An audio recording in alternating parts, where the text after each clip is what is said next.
I was recently playing Mafia: The Old Country, and I came across car races.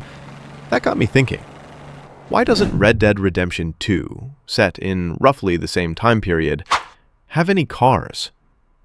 The first automobile was made in 1885 by Carl Benz, a German. That's 14 years before the main events of RDR2. Ironically, by that time, America already had twice as many cars on the roads as Europe.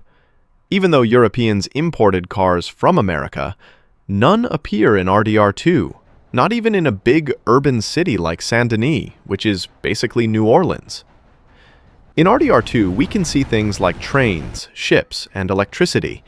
Yet, a modern city for the time like Saint-Denis doesn't have a single car. Not even a bicycle, which is another great question.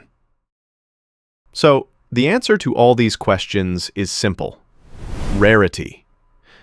Even though cars were invented in 1885, they were still very rare. Most were in large cities like New York or Boston.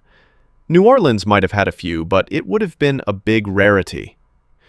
Another factor is the streets of Saint-Denis.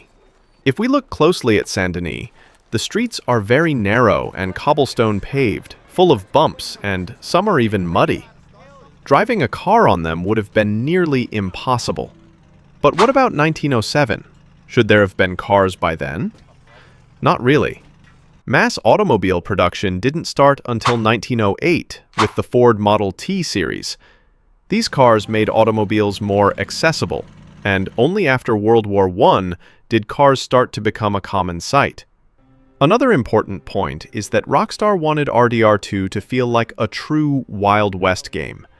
They wanted to show the outlaw life, which was already fading. That's probably why they left out cars, even though historically, it would have been possible to find a few in that city at that time. Even though Mafia game has cars and is somewhat historically accurate with its first race in Sicily in 1906, we have to understand the context of the game and its time. One story focuses on the wealthy Italian families, while the other follows outlaws in the Wild West. Horses, wagons, and the rugged streets of the American frontier keep the world authentic. Cars weren't just rare, they didn't fit the story Rockstar wanted to tell.